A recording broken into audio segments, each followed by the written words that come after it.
Hello world. This is gonna be a little short for those of us who like the bald cypress. I have a little bit of two conflicting trains of thought that kind of happen about this time every year. On one hand, look at all that growth. You see how that all is just coming through there so thick, so woolly. You see a lot of things in there that later in the year we'll be dealing with. You see a lot of things like handlebar branches, where you got two branches right opposed to one another, and that'll form a knuckle. But if you also look, everything is so evenly spaced that out of all of that stuff, I would expect the trunk this summer to grow proportionately, to grow pretty even and pretty proportionately, because the way everything is so, it's pretty even in the way that it's been prolific. That goes with all of them, that's pretty evenly spaced as far as nature is concerned. Row of branches all through there. So a lot of that stuff I'll be deciding on, and I've said this numerous times, a lot of this stuff we'll be deciding on what to keep and what not to keep, and we'll be cutting off the stuff we're not going to keep, and we'll be cutting back the things we do want to keep, so that can serve as base foundation.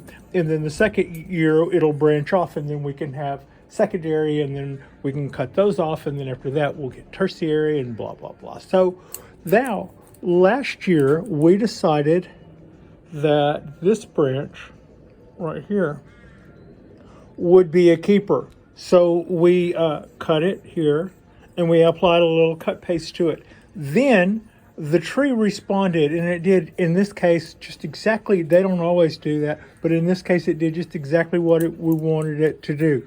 It gave us back two branches right there, which will serve as secondary. But then it also gave us one of these, and it gave us one of these.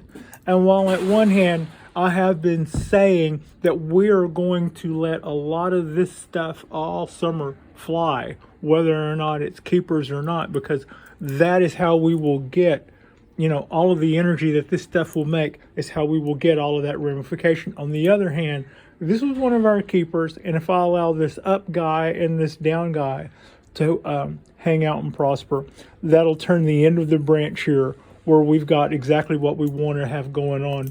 That will allow that to, that will make that become big and bulbous on the end, which is not something we want to happen. We are going to let these guys go, but this would be also a good opportunity to exchange as much energy as possible right here at the base. So it's tempting just to let that run and become huge, except that we'd already decided that was a keeper, and haven't thought about it. It kind of is. I don't want to exchange that out, having already invested a year.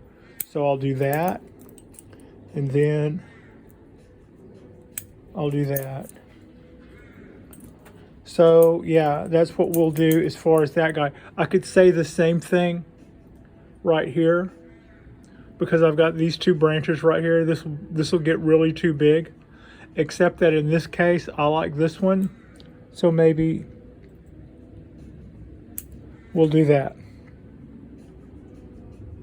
So that was about it. That's about all I'm really going to do when I've got keeper branches that are doing exactly what I want them to do, and they come out in threes.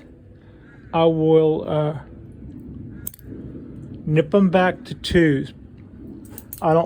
The idea is not to do this a whole lot. We want to make use of all of the energy that this tree is putting out, and if we keep nipping that off, we're also robbing it. But I thought I would make a quick short out of that, and those are just a couple of the times when the two rules of thumb that I have in mind kind of intersect, and it's time to make an audible before I see this get big, or before I saw that got big.